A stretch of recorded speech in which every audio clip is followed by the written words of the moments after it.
Bienvenidos de regreso a otro capítulo de Diferente está bien, un podcast en el que te invitamos a que nos acompañes a deconstruir nuestras ideologías, hablar de temas que creemos interesantes y escuchar más que nada a nuestros invitados en una realidad más cercana a comparación de las historias que sueles escuchar por este medio. El día de hoy me encuentro con Alfonso, mi profesor que está estudiando un doctorado en educación, en el que charlamos de cosas bien interesantes como el por qué nos sentimos tan ansiosos, deprimidos y que no encajamos en la sociedad. Esto que se denota como la sociedad del cansancio por el surcoreano y filósofo de la edad contemporánea. Te invitamos a que nos escuches porque realmente que te sientas así realmente no es tu culpa. Un gusto, Alfonso, ¿cómo estás? Muy bien, pues muchas gracias, Jimena. Gusto es mío y gracias por invitarme, considerarme para tu podcast. Quería preguntarte, ¿nos podrías hablar un poco de qué es lo que estás haciendo ahorita, qué estudiaste, charla, para que todos conozcan un poco de ti? Sí, claro. Pues yo tengo formación como psicólogo, tengo una licenciatura en psicología. Al terminarla me inscribí a una maestría en investigación en psicología también, pero ya orientándome un poquito más a lo educativo. Uh-huh. Y actualmente estudio un doctorado que es en investigación, ahora sí ya educativa. Y durante este proceso, tanto de maestría como de doctorado, pues me he dedicado a dar clases y gracias a la autodidáctica que he tenido pues toda mi vida prácticamente, pues he tenido la oportunidad de dar clases como ética, como filosofía, sociología, etcétera. Sí, a mí me dabas una clase de valores, ¿sí, no? Sí, era ética profesional, si no me equivoco. Era más filosófica que de valores como tal. Sí. Me gustaría empezar este capítulo sobre en cierta forma lo considero una problemática. Ajá. Porque yo como persona que participa como activamente en la sociedad y esto de las redes sociales, pues me he dado cuenta de que hay muchos posts, esto de que sí, tú puedes, échale ganas, si tú te esfuerzas todos los días vas a lograr lo que tú quieras, pero ya analizando otros medios me he dado cuenta que es muy difícil que alguien de la misma situación económica pueda sobresalir, a avanzar a otra mejor o que realmente logre estos sueños que si le echas ganas lo vas a lograr. De acuerdo. Entonces, me puse a investigar sobre el filósofo asiático surcoreano que se llama Byung-Chul Han. Sí. Y me gustaría hablar un poco de él porque me gusta mucho pues la cultura asiática, especialmente la coreana, y pues que no sabía que existía como estos filósofos como modernos que te dijeran o hablaran sobre estos problemas modernos. Entonces me gustaría enfocar este tema sobre la positividad. Entonces quería preguntarte, ¿cómo ves esto de la positividad? ¿O crees que te afecta en alguna forma? ¿O cómo? No sé. Sí, pues es un tema bastante complejo. Habría que entender la positividad a la que te refieres como una especie de discurso, ¿no? Sí. Un discurso en un sentido no como el que una persona en particular hable o de un discurso como podemos ver un discurso cuando alguien gana un premio, un discurso político, sino un discurso que podemos identificar en las prácticas cotidianas de nuestro día a día, en los medios de comunicación, en las ideas que se difunden, y un discurso que, como bien dices, representa una problemática cuando no nos cuestionamos quién lo pronuncia, ¿sí? O quién lo difunde y qué sale ganando de que lo difunda. Es decir, habría que preguntarnos esta onda de la positividad, ¿cómo beneficia y a quién beneficia? ¿Sí? ¿Por qué se difunde tanto y por qué de repente representa una manera de ver, por ejemplo, la vida? Que para ojos de muchas personas es algo aceptable, pero para muchas otras personas con condiciones distintas, pues pareciera que no lo es tanto. Y que sin embargo pasa que lo adoptan, ¿sí? Sí. Es muy curioso. Sí. ¿No? O sea, yo lo que puedo percibir, como te digo, esta persona que es activamente en las redes sociales y realmente, pues yo estaba enfrascada en este tipo de comentarios en redes sociales, que fue donde empecé a notarlos así como demasiado. En tal punto de que ya ahorita la sociedad como que ya no se la cree tan fácil como antes.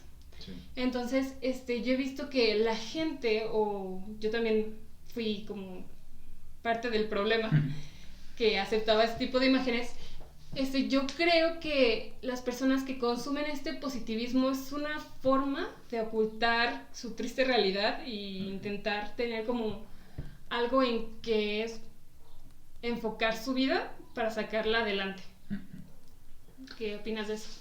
Puede ser. Yo creo que hasta cierto punto el discurso que vende la positividad que mencionas, o como la describes, que muchos le pueden llamar de distintas maneras, pero al final de cuentas estamos hablando de este discurso de ve el lado bueno de la vida. Una persona que es positiva, por ejemplo, es una persona que siempre es proactiva y que nunca es negativa, ¿no? Y aquí estamos tratando esto de la positividad como un antónimo de negatividad, ¿no? Sí. Pareciera que son dos discursos completamente distintos y que uno va orientado hacia el bien, que es la positividad, sí. y uno va como orientado hacia el mal, ¿no? Hacia el causar daño, hacia el incomodar, sí. o hacia el hacer notar esto que mencionas como que la realidad es triste. Bueno, es que la realidad no es que sea triste, pero tampoco es que sea bonita por sí misma, ¿sí? Ajá. Es como es porque nosotros como seres humanos, como grupo social y como agentes simbólicos sociales que interactuamos a través del lenguaje, le damos un sentido, se lo construimos. Sí. ¿Sí? Y cuando no somos nosotros proactivamente quienes construimos el significado de lo que es la vida, por así decirlo, sí. Legitimamos o aceptamos aquellos discursos que se construyen en otras instancias, sí. Que normalmente son de aquellos quienes tienen medios para hacerlo, como los que te decía, política, medios de comunicación, a veces grupos de interés particular. Entonces, por ende, los seres humanos buscamos una explicación o motivo o propósito de la vida y tomamos estos discursos para dárselos. Sí, y esto es bonito el comentario porque podría ser como pensar que a lo mejor lo hacemos conscientemente y no necesariamente, ¿sí? Ajá. Es decir, nosotros no se trata de una situación en la que nos presenten los discursos, ahí están los discursos, ¿no? Sí. Elige el que gustes. No funciona así, sino que más bien el ser humano desde que es niño comienza a crecer, comienza a comprender su cultura, sí. Y ahora sí que la cultura que le toca es aquella en la que él se desenvuelve, ¿sí? Ajá. Y si metemos el concepto de cultura, pues vamos a hablar de muchísimas cosas también, pero podemos entenderlo como formas de pensar, formas de ser, formas de actuar, sí. Que son comunes en ciertos lugares y en ciertos momentos históricos, que luego en otros lugares no van a coincidir y por eso se genera esa distinción entre culturas, ¿no? Uh-huh. Entonces, ¿qué discurso retomamos? Pues el que está más próximo. Sí. No lo hacemos conscientemente, pero podemos hacerlo conscientemente, ¿sí? O podemos ir adquiriendo conciencia poco a poco. Pero es muy complicado. Bueno, bastante, creo que sí. El simple hecho de tomar conciencia a ciertos problemas o tendencias hace que, pues, borres tu propia forma de pensar o por qué pensabas estas cosas y eso crearte otra nueva identidad. Uh-huh. Entonces creo que es un proceso complicado. Y qué difícil es crearte otra identidad, ¿no? Sí, y o sea, te sientes en el limbo, no sabes en dónde pertenecer mientras estás en ese camino de autodescubrimiento otra vez, para que vuelva a pasar. Es inevitable, creo yo. Bueno, retomando sobre esto del positivismo, yo me empecé a leer un poco sobre este surcoreano y decía, bueno, citaban al inicio, creo que a Kafka, algo así. Franz Kafka. Uh-huh. Y decían que el cansancio primeramente era como, bueno, él le daba el enfoque al cansancio como si fuera una forma bonita de aceptar que vas cambiando, es decir, yo estoy cansado y como que acepto lo que me tocó y pues lo que sigue, ¿no? Bueno, esta cita a Kafka recuerda yo creo que a dos de sus obras principales que no sé si las conozcas. Una se llama El Proceso.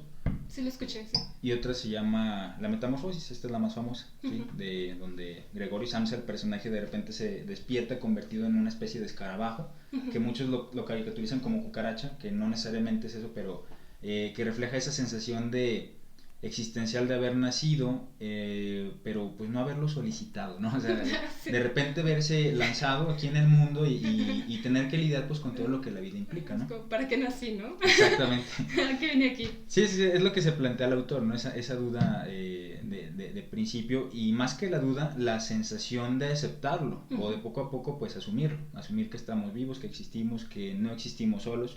Por ejemplo, aquí me recuerda a lo que Sartre, otro filósofo, comenta acerca de la tensión o el estrés que genera la simple necesidad de interactuar con los demás, ¿no? Sí. ¿Sí? Algo así como lo que, bueno, se podría relacionar con lo que platicamos ahorita de elegir el discurso de la positividad o algún otro, en el sentido de que, bueno, nacemos y lo que tenemos a nuestro alcance es lo que está construido a nuestro alrededor, que por un lado es, bueno, sí, el mundo en sí mismo en el que vivimos, pero también la cultura en la que nacimos, ¿sí? Sí. Y esta cultura, si no la elegimos, de cualquier manera nos atrapa, por así decirlo, ¿sí? Sí.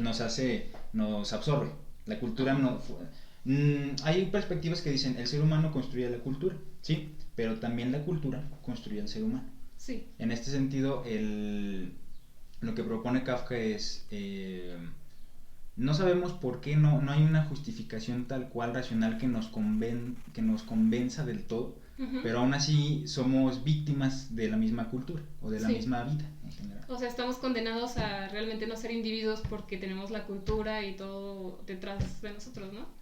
Sí, en parte ese es un discurso pesimista, pero aquí viene lo interesante, el discurso, digamos, que asume este pesimismo, y es que es el problema, creo, con la positividad, que cualquier cosa que se perciba como negatividad es mala y tiene que ser censurada, ¿no? Sí. Definitivamente. Sí. Pero esta negatividad no tendría por qué, o este pesimismo no tendría por qué ser malo en sí. Voy a tratar de poner un ejemplo.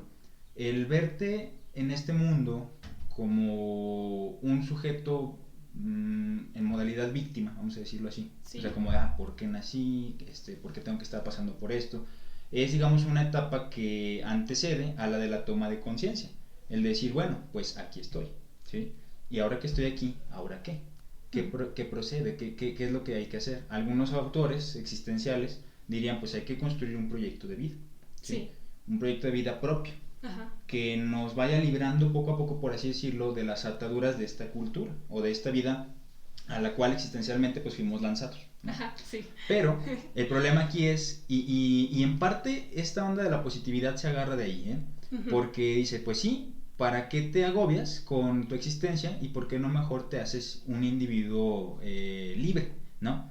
Que no dependas de lo que los demás digan, que no dependas de lo que la sociedad quiera, lo que la cultura quiere, pero esto va generando poco a poco un mayor individualismo, ¿sí? Y de alguna manera tergiversa lo que se entiende como ese rechazo o ese negarse a ser víctima de la vida o de la cultura o de la existencia, vamos a llamarla así, ¿sí? El problema que surge a partir de esto es que la positividad juzga a este pesimismo como algo malo y no permite sacarle el provecho. Es decir, el pesimismo tiene algo de ventajoso, ya hablando en términos de buscar una mejor vida. Cuando se es pesimista, se ven las cosas de la vida que no gustan al ser humano, ¿sí? Porque evidentemente, aunque bueno, fuimos lanzados, no pedimos nacer, lo que sea, hay cosas que no nos gustan y que por más que nos digan, pues acéptalo, así es la vida, tienes que asumirla, pues por más que nos digan eso, no las vamos a aceptar como si nada, ¿no? Tendríamos que cambiar nuestra actitud, y esa actitud es la que la toma de conciencia podría ayudar a moldear, ¿sí? Pero una actitud bajo la toma de conciencia no es la realidad no me gusta, por lo tanto, pues yo la ignoro y yo construyo mi propia realidad, ¿no? Eso es generar individualismo. ¿Sale? Entonces, ¿cuál sería la opción? Bueno, pues una opción que podría surgir a partir de este análisis es, bueno, si tomo conciencia de cómo es la realidad, pues trato de comprender que yo también soy un agente activo y puedo proceder a cambiarla, ¿sí? O contribuir a cambiar algunos aspectos de mi realidad. Es que lo que acabas de decir, o sea, ahorita me siento muy identificada porque yo entiendo que estoy en un sistema económico y me acuerdo desde la escuela, o sea, en la escuela me acuerdo que tenía una materia que se llama planeación y control, algo así, de la planeación de una empresa, que tiene las etapas de planeación, organización, control, dirección y todas esas. El chiste es de que me acuerdo que es cuando ahorita estoy tomando conciencia de todo lo que me enseñaron en la universidad, porque yo estudié negocios internacionales. Y en esta materia nos enseñaban que a cada persona, o sea, tú como líder empresario, cuando tus trabajadores hacen algo mal o hacen algo bien, tienes que premiarlos o castigarlos en cierta forma, que era una forma de liderar. Y así como de, sí, hizo algo mal, castigo. Y no era algo que realmente fuera mal. Entonces desde ahí yo empecé a tomar conciencia de que digo, ¿y por qué me están enseñando esto? O sea, ¿en qué sentido me están formando para que yo castigue a las personas porque no hicieron algo que yo quise que ellos quisiera que hicieran? Entonces, bueno, esa fue como una etapa de la universidad donde yo capté que todo lo que me enseñaban es porque me enseñaban a ser como líder, pero poniéndome siempre arriba de los demás y que los demás realmente nada humanista de ellos te van a sacar la chamba y tú vas a tener un montón de dinero y ese era el único objetivo de la universidad en todas mis materias. Ajá. Incluso el ambiente en mi salón era de, es que todos aquí son unos hipócritas, no se confíen en ustedes, o sea, tú sales con ella pero te va a engañar. Entonces, todo ese salón se desarrolló en, sí, vamos a crecer, pero no confíes en nadie y lleno de hipocresía. Y ahorita estoy en el trabajo y hablando de esto, de que te estás siendo consciente de los problemas y que realmente no puedes salir de ellos y dices, entonces, ¿por qué estoy aquí, no? Uh-huh. Pero no tienes de otra porque es la única manera de seguir como la vida, ¿no? Y es la que te impone. Y ahorita estoy en el trabajo y me molesta mucho usar uniformes, me molesta mucho que tengan que trabajar 10 horas, 9, y todavía también me molesta que tenga que hacer tantas cosas al mismo tiempo. Uh-huh. Y yo sí estaba en el plan de, es que ya sé esto, no me gusta cómo estoy viviendo. Entonces, sí excluyo la realidad y me intento como apartar para crear la mía. Claro. Entonces, no sé, o sea, me gustó ese proceso, eso es lo que dijiste, de que tengo que aceptar que soy parte de esta realidad, ¿no? Es como, ¡no! ¿Sabes qué? Nada más que es importante que se entienda, o que al menos se reflexione, porque de entender, pues no hay algo que ya esté definido, no hay una respuesta como tal, es un proceso que va a generar tal vez a lo mucho respuestas provisionales, ¿no? Sí. De momento, pero que luego hay que cuestionar también las respuestas, ¿no? Sí. Pero eso que dices es el ejemplo más claro de la sociedad del cansancio de Chulhan, sí, que comentabas, ¿no? Sí. Hay un exceso de exigencia social que implica adecuarse a las reglas de la sociedad que, de nuevo, hay que preguntarnos, así como hablamos del discurso de la positividad, hay una alianza entre el discurso de la positividad y este orden que tanto las escuelas como las empresas pretenden generar, ¿sí? Uh-huh, sí. Yo lo acabo de decir en el uniforme, por ejemplo, ¿no? Sí. El uniforme viene aplicándose a la escuela, por ejemplo, basado o fundamentado en la lógica militarizada. Sí. ¿Sí? Y ahora lo vemos en las empresas también. Uh-huh. Es un ejemplo de... y bueno, tomando conciencia de esto, habría que preguntarnos entonces, ¿ahora qué? ¿No? Sí. Si aceptar las cosas como están me va a llevar a un pesimismo de, pues bueno, no hay de otra, hay que aceptarlo y vivir con ello. ¿Sí? Sí. Puede generarnos esto que te comentaba de, bueno, por más que me exijan, hay cosas en las que mi humanidad misma no está conforme. Sí. ¿Sí? Y me puede traer consecuencias peores como son la de burocratizar hasta mi propia vida personal. ¿Y cómo está eso? O sea, es que no lo entiendo, ¿cómo que burocratizar? Sí, vamos a entender burocracia como todo aquel proceso sistemático, rigurosamente ordenado y casi que esencialmente documentado de todo aquello que se lleva a cabo en la sociedad. Que para ello Max Weber, un sociólogo, fue quien lo definió con más precisión. En la vida real sería como de, ok, tú terminas la universidad y vas a trabajar. Ajá. De casi toda la mañana a la tarde, y eso siempre pasa.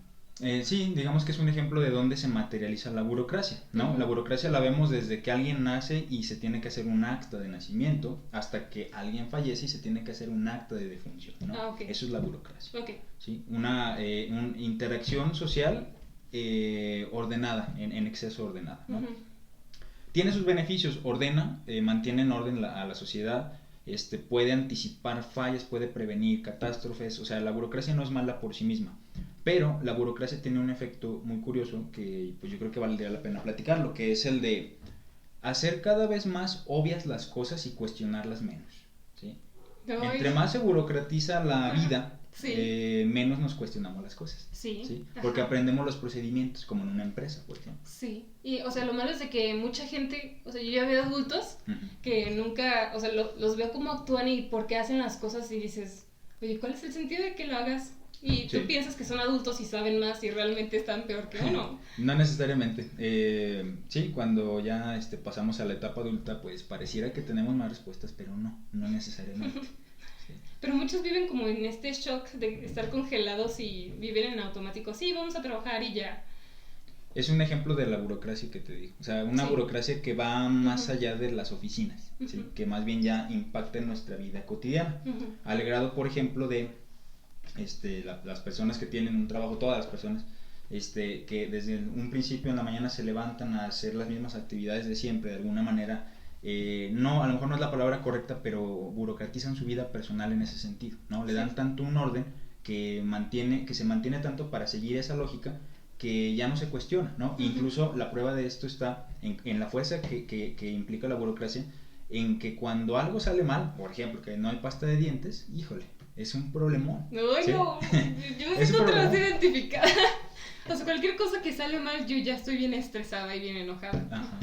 Ay, no. Sí, y mira, es por eso que no se fomenta mucho o no se invita mucho a la crítica, al cuestionamiento, Sí. porque una pregunta que incomoda, pues hace que las cosas salgan de control. Sí. Me gustaría como retomar lo de la sociedad del cansancio, pero Sí. más visual, como más fácil de entender, y que la gente que escuche esto entienda que estamos en un sistema que realmente no somos tan individuos o tan... Estamos como condenados a seguir esto mismo que los que crearon el sistema pues nos controlan en cierta manera, ¿no? Ujú.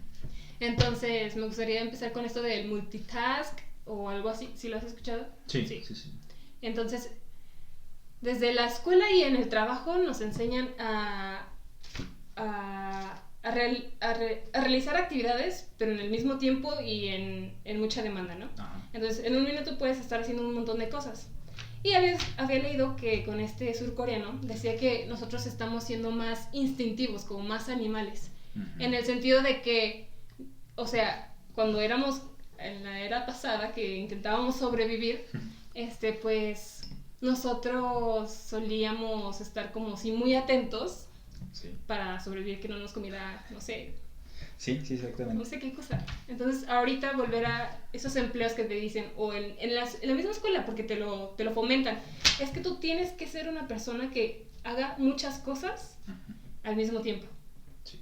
Y yo me he dado cuenta que en mi trabajo, después de terminar las 9 jornadas que estuve sentada y ni siquiera me paré, Sí. terminó muy mal. O sea, yo digo, ¿por qué me siento mal si pues tengo un trabajo, me están pagando y cumplo con el rol que me asigna la sociedad después de que voy a la universidad? Entonces, ¿qué está mal conmigo? Y así empezó como este cuestionamiento de ¿qué está pasando? Entonces, esto del positivismo es donde dije, oh, aquí está, ya entiendo que lo que siento tiene un porqué, ¿no? Y este surcoreano dice que este mismo sistema nos está condenando a ser como más infelices, depresivos, ansiosos, y que incluso podemos desarrollar, bueno, es una sociedad que ya no se caracteriza por problemas patológicos, sino por problemas neurológicos, así como pues la ansiedad, trastorno de atención, Claro. y todo eso. Entonces, me gustaría saber, ¿tú qué piensas? ¿Tú cuándo te diste cuenta de esto? ¿Cómo te diste cuenta de esto? ¿Y qué tanto afecta a cada individuo? ¿O qué tanto lo ves tú como maestro? ¿Lo ves en la escuela? Claro. ¿Y cómo lo ves? ¿Y lo ves en otros maestros que lo implementan esta ideología? Ujú. O sea, ¿qué piensas de esto? ¿Qué? Pues es muy amplia la gama de lo que se puede pensar, ¿no? Si me preguntas cuándo me di cuenta de esto, pues todavía me estoy dando cuenta de esto. Es parte de...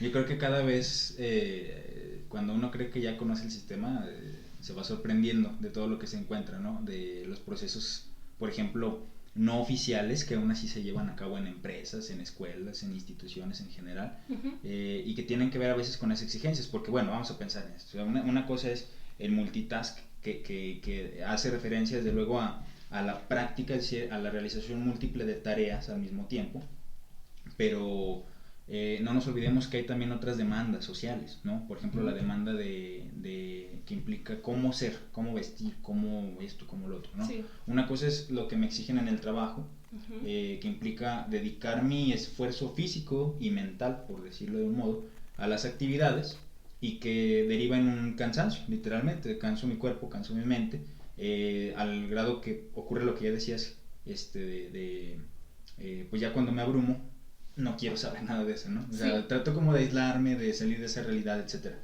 Pero aparte de esas tareas que exigen un cansancio, viene otra de tipo de identidad, voy a decirle así, o sea, una que tiene que ver también con, aparte de la sociedad que me exige lo que debo de hacer, también me exige cómo debo de ser, ¿sí? Uh-huh. Y para esto implica, bueno, pues necesito vestir de cierta manera en ciertos momentos. Sí. ¿Por qué? Pues porque me voy generando de una reputación en mi lugar de trabajo, por ejemplo. Sí. ¿Sí? Sí. Las personas se preocupan por eso, por cómo los ven los demás, ¿no? ¿Eso qué implica? Pues que, por ejemplo, están al pendiente de cuidar su vestimenta, su léxico, lo que se diga sobre ellos, etcétera. Es un ejemplo de cómo este multitask nos va llevando a un cansancio que va más allá de lo físico, ¿sí? Sí. Y que termina con patologías como las que mencionas. Uh-huh.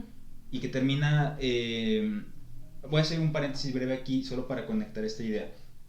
Es importante que siempre que entendamos cómo opera un discurso en la sociedad, uh-huh, llámese dentro del área de trabajo, dentro de la escuela, de una institución o a nivel macro, sí, hay que preguntarnos quién sale ganando, ¿sí? O sea, a quién le conviene que haya ciertas cosas. Ya salió la palabra maldita, exactamente, ¿no? Sí. Y el capitalismo hay que verlo más allá de un sistema económico también. O sea, hay que verlo también como una actitud, ¿sí? Como una parte del capitalismo es fomentar cierta actitud ante la vida, ¿sí? Sí. Por ejemplo, la de tener cada vez más. Sí. El capitalismo básicamente lo definirán de muchas maneras, pero para darnos una idea sencilla es hacer riqueza para obtener más riqueza.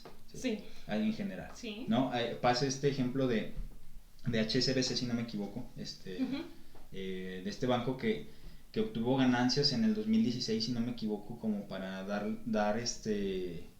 una pensión para retirarse a todo su personal, incluido creo que el de limpieza, o sea, desde el escalafón, el nivel más bajo del escalafón hasta el más alto, uh-huh, todos se podrían haber retirado ya con una vida próspera. Pero ¿qué decide hacer el banco? Reinvertir, ¿sí? Porque esa es la esencia del capitalismo, o sea, es generar más ganancias cada vez más, ¿sí? Sí. Ahora, apliquemos esta misma lógica, análogamente, pero a la vida cotidiana. A mi trabajo. Sí, al trabajo, a mi manera de relacionarme con las personas. Sí. Vamos a pensarlo. A lo mejor el dinero es, desde luego, desde Marx, ¿cómo decirlo? El elemento por el cual se da el conflicto social, ¿sí? O sea, es aquello que más se busca para sobrevivir, obviamente. Sí. Pero va más allá después, ¿no? Por ejemplo, análogamente podemos pensar la búsqueda de followers, ¿no? O la búsqueda de seguidores en redes sociales. Sí. Se equipara más o menos a la idea del dinero, ¿no? Sí. Que a la vez esto trae dinero, o sea, el tener followers para en ciertas aplicaciones o en ciertas redes sociales, pues también trae beneficios económicos. Sí. Pero los que no necesariamente tienen beneficios económicos por seguidores o por hacerse de una reputación, pero aún así siguen invirtiendo cada vez más en esto y para ganar cada vez más y volverlo a invertir, por así decirlo, para obtener todavía más, pues es un ejemplo de cómo se da el capitalismo, ¿no? Pero es que es muy triste porque en cierta forma todo esto hace que todo lo que sea como de buena fe humanista pues realmente no exista, porque todo tiene un objetivo que obviamente es ganar más de este sistema capitalista. Es que hasta la buena fe humanista es producto de estos discursos. Exactamente. ¿Sí? Hay que cuestionarlo, sí, también. De hecho había visto, bueno, mi hermana mayor me recomendó, ella le gusta mucho de cuidar el ambiente y todo esto, uh-huh, y hay un documental en Netflix que trata de como el mercado negro del océano o todo detrás del océano, sí, como lo malo del océano. El chiste es de que era un chavo que también le encantaba así mucho el océano y se puso a investigar que qué podía hacer para, pues ya no, para no contaminarlo, o cómo él podía hacer algo para beneficiar a esto del ambiente. Sí. El chiste es de que se fue tan a fondo que investigó, o sea, se dio cuenta que lo que más contamina el océano son las redes de pesca de las grandes empresas, uh-huh, y que no se hace nada. Y que todavía hay como un sellito en los atunes que te dice, ay, sí, cuidamos a los animales marinos, ¿no? Sí. Y que resulta que tampoco lo hacen, o sí, sea, entonces, ¿por qué crearon estas asociaciones si no sirven y no están cumpliendo su función? Y pues salió al final, ¿no? Pues por el dinero, ¿no? Porque les da dinero. Claro, hay que recordar que hay una alianza entre grandes corporaciones. El interés para comprender cómo funciona esta interacción está en comprender los intereses de cada una, ¿no? Sí. Y luego eso me lleva a otra reflexión. El hablar de instituciones a veces nos hace pensar en instituciones como dicen fantasmas, o sea, como una institución, como si se tratara de una deidad que opera por su propia cuenta, sí, ¿no? Podemos hablar de cierta institución, la que te imagines, uh-huh, y pensar en la institución, y a lo mejor cuando hablamos de esta, llega a nuestra mente la imagen de su logotipo, de su escudo, de su no sé qué, uh-huh, su nombre tal vez, pero no encontramos caras de personas, a menos que sean empresas excepcionales, ¿no? Pero pues, si hablamos, por ejemplo, de una marca de atún, la que sea también, ¿a quién vemos cuando hablamos de esta empresa? No vemos una cara, no vemos un nombre, ¿no? Esto es lo que un autor que se apellida Lukács, no sé si lo pronuncio bien, es ruso, uh-huh, no te creas, no es ruso, bueno, no me acuerdo, es europeo. Okay. Pero cierto autor comentaba de un fenómeno que se llama institucionalización, ¿sí? Uh-huh. La institucionalización nos lleva a entender que las reglas de nuestra sociedad están dadas mágicamente, ¿no? O sea, poco a poco nos da a entender que las reglas se construyeron solas. Que Ajá. nacimos, llegamos a este mundo, empezamos a entenderlo, empezamos a adentrarnos a sus reglas y poco a poco, al hacernos parte de este mundo, pues nos fuimos convenciendo de que las reglas ya estaban ahí y que nadie las construyó. Es decir, a lo que vamos es, se nos olvidó que las reglas las construyeron los seres humanos. Así como se nos olvida que las empresas son dirigidas por seres humanos, sí. a final de cuentas, ¿no? Con intereses. Sí. Intereses individuales de cada sujeto tiene intereses particulares que a la vez son producto de lo que la misma sociedad le hace ser en la interacción. Uh-huh. Y que cuando convergen en intereses comunes, por ejemplo, intereses de índole capitalista, de dinero, ajá, que tienen que ver con, pues yo quiero riqueza, quiero trabajo, quiero tener, quiero invertir, etcétera. Los une, haciendo los grupos sobresalientes, haciendo los grupos a lo mejor pequeños, pero con un alcance social importante, y que al ser ese grupo nombrado de alguna manera por su propia cuenta o por otra instancia, pero que se adjudican un nombre, una identidad como grupo, ya no como personas, se nos olvidan las personas. Uh-huh. ¿Sí? Sí. Se nos olvida que son las personas las que dirigen y a final de cuentas pues las que también podrían hacer la diferencia. Sí. No, así como solo somos unos monos trabajando, pero ya. Sí, aquí lo interesante es que podríamos buscar modos de no serlo, ¿no? ¿Y cómo se hace eso? Porque pues yo no tú sé. Lo estás haciendo en este momento, ¿sí? Con tu podcast. Pero, o sea, uno busca bueno, siempre te pintan esta historia de que sí, encuentras un problema y vas a luchar y vas a ser el que gana. Y todo por las películas también de Estados Unidos usualmente te ponen eso. Entonces yo siento que lo que estoy haciendo ahorita, no es, o sea, yo espero es como ese resultado, ¿no? De que yo voy a dar en el tiro y todos van a caer y ya, o sí, sea, es un poco infantil, ¿no? Pues es infantil y un tanto ingenuo de parte de las mismas instituciones, vamos a llamarles así, ¿no? O sea, por ejemplo, la industria del entretenimiento, llámese series, películas, libros, tiene también cierto pacto, no declarado, pero también tiene cierto pacto pues con los modos dominantes o hegemónicos de ver la realidad, ¿no? O sea, vamos a verlo de esta manera. Si tú observas ahorita el cine mexicano, sí, actualmente, sí, pues tiene una idiosincrasia muy curiosa que nada se parece al cine de antes, ¿no? Hoy en día tiene una tendencia mucho pues a satisfacer comedia romántica. Es que depende, ¿no? Porque salió como un cine más independiente y siempre muestran como lo trágico de México y ha ganado varios premios esas películas. Sí, ajá. Entonces, no sé, ¿cuál tipo te refieres? Porque yo pienso más en como cine independiente que el típico de Televisa, ¿no? De niños ricos. Yo de hecho me refiero más a este último, sí, al que tiene más difusión, como bien dices, o sea, el cine independiente normalmente por eso es independiente, porque no congenia con los intereses de las grandes compañías, ¿no? El que sí congenia pues es el que transmite dentro de su obra cinematográfica pues un discurso ligero, o sea, digerible pues para la audiencia, ¿no? Para los espectadores. Que alcancen a comprender que se trata de entretenimiento y que el entretenimiento por alguna razón es nada más eso, o sea, entretenerte, distraerte de tu realidad, pasarla bien y ya. La verdad es que nadie está consciente de que es el entretenimiento. O sea, eso lo conectan tanto con su realidad o lo que esperan que su realidad sea, que no lo comprenden. Ahí viene también lo que hablabas de la sociedad del cansancio, ¿sí? Sí. ¿Qué implica también este cansancio? Cuando yo me canso, ¿qué busco? Eso, salirme de la realidad, ¿sí? Si tengo un momento en el que me puedo librar de todo mi trabajo o mis responsabilidades, etcétera, pues lo voy a aprovechar para no pensar en eso y para no pensar en nada prácticamente, ¿no? Sí. O sea, y eso suponiendo, porque pues los problemas siguen dando vueltas ahí, pero son problemas que tienen todavía que ver con aquello de lo que me trato de deshacer.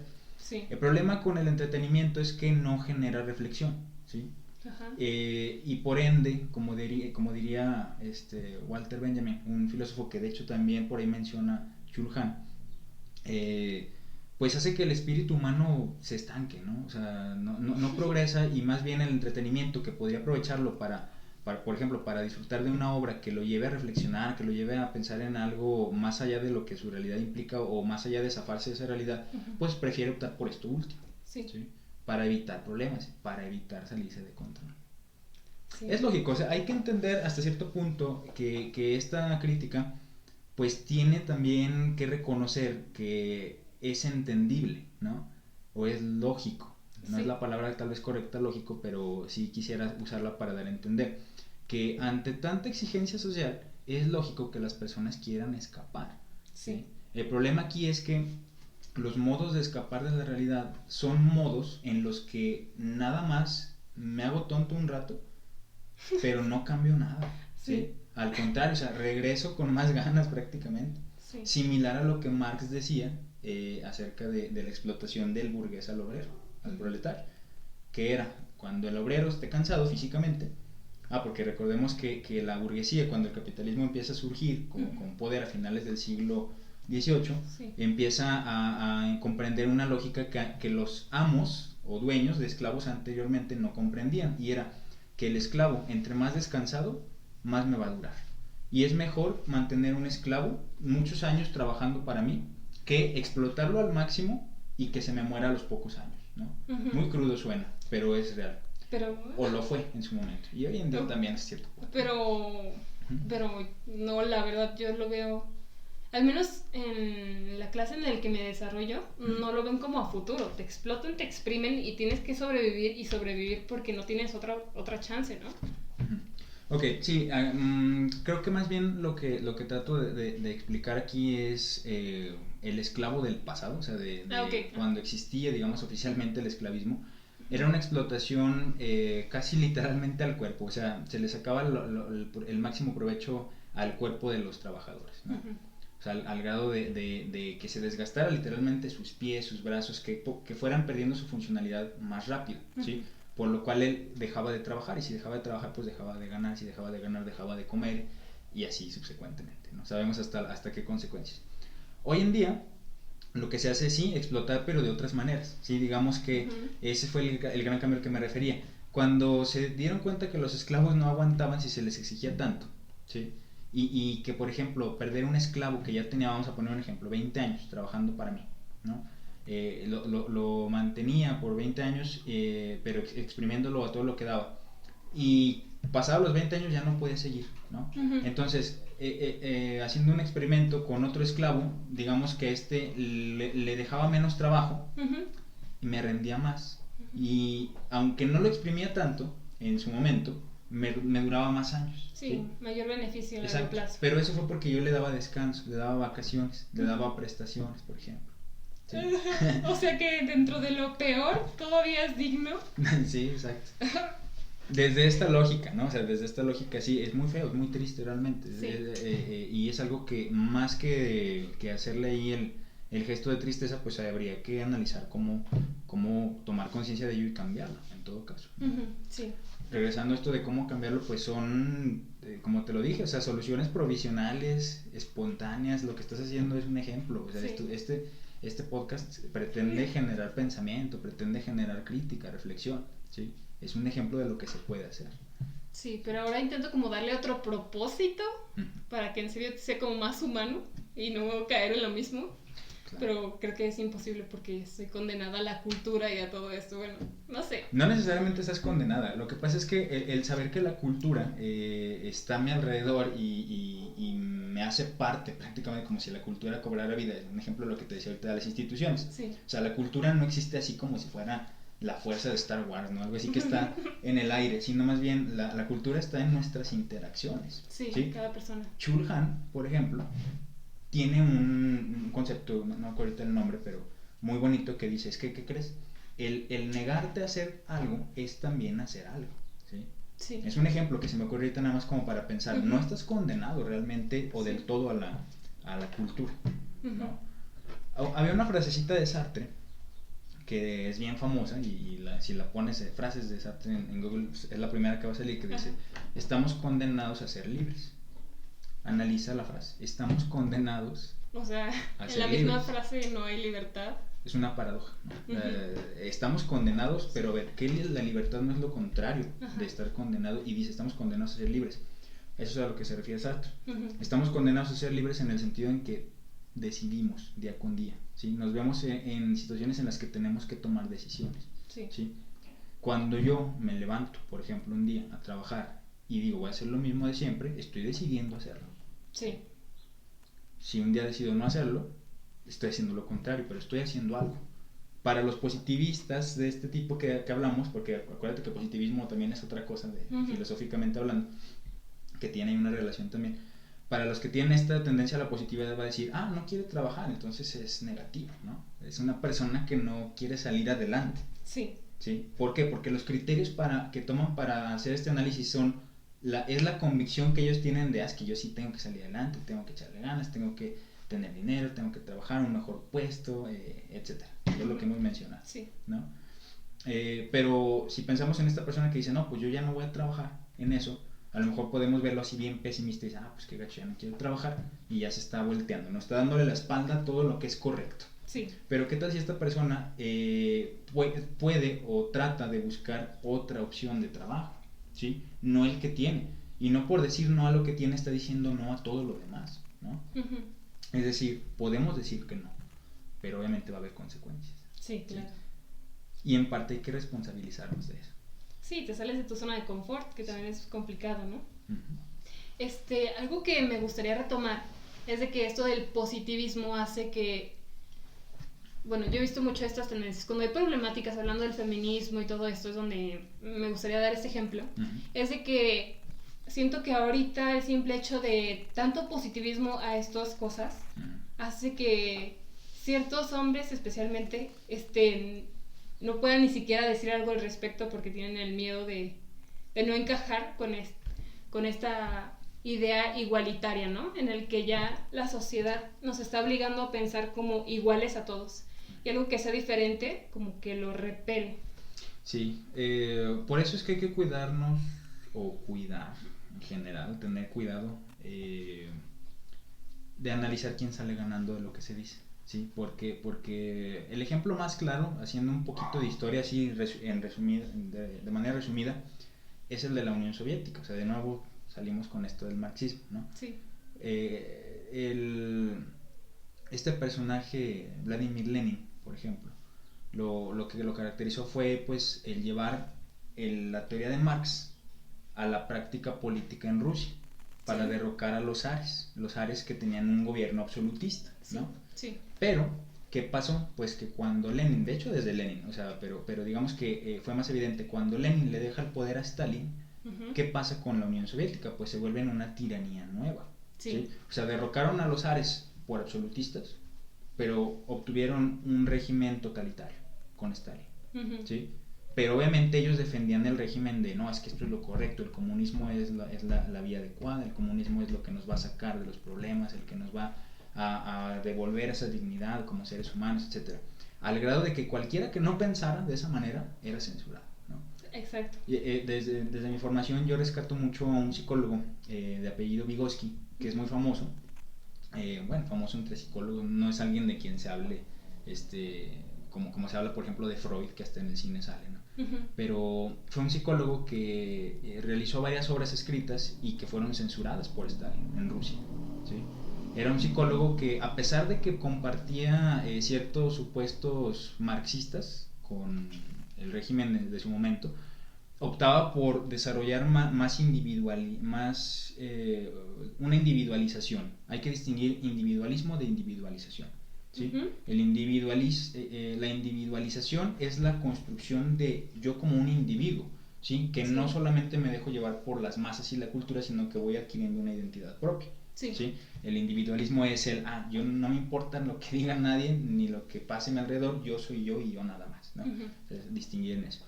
Entonces imagínate en esa época donde el comunismo que fomentaba a un culto hacia el Estado más que a un culto hacia la libertad personal o individual, leyera que un psicólogo propone algo así, pues obviamente iba a ser censurado, y fue censurado. Y tomo este ejemplo porque lo que dices, bueno, pues se podría aplicar, a lo mejor no es la misma gravedad, a lo mejor no para nada es la misma condición histórica, pero podría servir como una reflexión para analizar lo que pasa hoy en día, ¿no? Sí. El discurso se puede tergiversar dependiendo quién y cómo lo diga. Sí. Y además creo que estamos cayendo en juzgar por lo que eres y no por tus argumentos.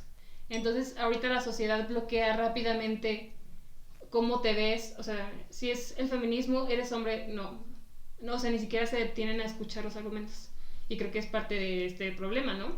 Muestra de una mala comprensión o de una carente, a lo mejor,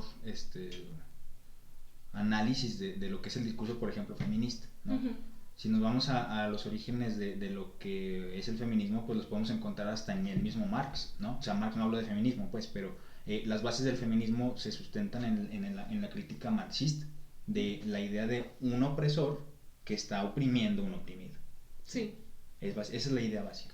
Sí. Marx es el que la desarrolla con más vehemencia y los otros discursos, todos los discursos que buscan reivindicar a las minorías marginadas tienen de fondo la influencia del marxismo, pero no en todo el sentido, o sea, no son marxistas como tal. Ay, qué locura. Sí. Es que también se ha tomado varias como significados de este movimiento. Entonces creo que también estamos como en un complejo de que, ok, decimos algo, pero todo lo aceptamos. O sea, porque no podemos decir no, porque positivismo, ¿no? Sí, aceptamos que te sientas a ti, sí. En cierta forma que estamos perdiendo identidad, porque a todo le estamos diciendo que sí. Sí. De hecho, pues el positivismo, recordamos, es eso, es el agregar. O sea, la palabra positivo viene de una etimología que significa hoy en día, que se traduce hoy en día como agregar o poner. Sí. Es el positivismo, poner. Entre más se ponga, mejor. Como el capitalismo. ¿Sí? Entre más riqueza, mejor. Ay, no, y lo contrario, lo negativo es quitar. ¿Sí? Si quitamos, para esta perspectiva de positividad es, no, pues es malo quitar, ¿no? Uh-huh. Es malo que me hagas una crítica, es malo que me digas que no. O sea, que alguien diga que no a lo que todos dicen que sí, híjole, aguas. Sí, pues sí, lo veo muy claro. Y por ejemplo, ahorita que hablábamos, el positivismo es otra cosa. Bueno, es que ahorita lo hemos usado así y creo que se ha entendido, pero el positivismo lo podemos entender también desde un punto de vista filosófico o científico. Es un movimiento que se caracteriza por generar conocimiento objetivo, uh-huh, de manera científica, exactamente, o sea, sistemática, rigurosa, con evidencia, etcétera. Pero fíjate que coincide el positivismo como corriente filosófica con la positividad de nuestro día a día. Uh-huh. ¿Por qué? Porque, por ejemplo, el positivismo nos dice, hay una realidad objetiva, ¿sí? O sea, hay un mundo que podemos conocer tal cual es. Sí. Y la positividad, pues más o menos dice algo similar, no con esas palabras, no de esa misma manera, pero podría decir, hay una actitud personal de vida que es la correcta y que es la que tenemos que ver, uh-huh, ¿sí? Y la que tenemos que asumir. Y la realidad es que ni una ni otra. No hay un mundo como tal que podamos conocer así puramente, objetivamente, no se puede. No. ¿Por qué? Porque siempre le metemos de nuestra cuchara, como dice. El ser humano siempre va a ver cosas de acuerdo a sus limitaciones culturales, sus limitaciones intelectuales, etc. Así como la misma idea de una actitud positiva correcta, pues no, tampoco. Uh-huh. Porque no es la única actitud posible. O sea, hay distintas maneras de ser, de actuar, de pensar. Y, o sea, es curioso porque como que a esta generación le gusta clasificar demasiado como esto sí y esto no, esto bien, esto malo. Entonces creo que limitarnos a solo estas dos opciones creo que ya es muy como conservador decir que solo hay dos opciones. Sí, dime sí o no, sin escuchar como pues todo el panorama que hay detrás de una razón. Sí, usaste una palabra muy importante. ¿Sí? Conservador, sí. Entonces, conservarlo, ¿no? O sea, toda tendencia conservadora busca eso, conservar las cosas en un estado ordenado, puro, agradable.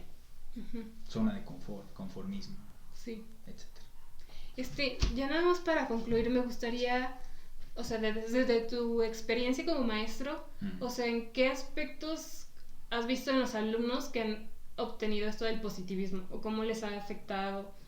No sé, me gustaría así como más claro este ejemplo para que la gente se dé cuenta, ¿no? Pues es muy complejo.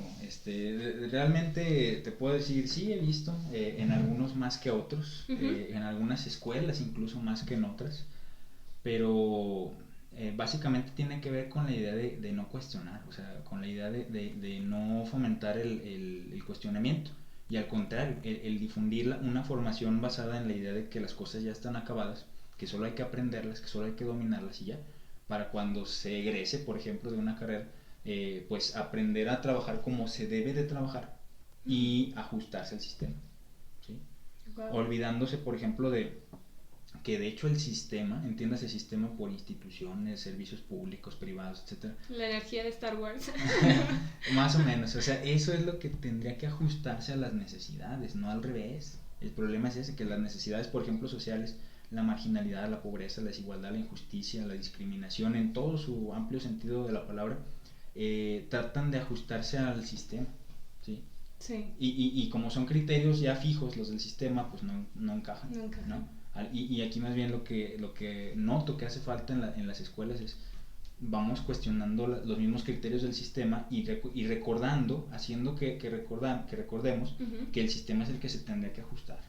Sí. Porque sí, el sí, sistema somos nosotros. Totalmente ¿sí? de acuerdo. El sistema es la gente, somos nosotros. Pero es que también es, te digo, ya cuando estás acostumbrado a cierto sistema, tienes que volver a quitarte tu identidad y eso cuesta muchísimo. Entonces, ¿qué institución va a hacer eso? Se va a volver a transformar en otra. Sí.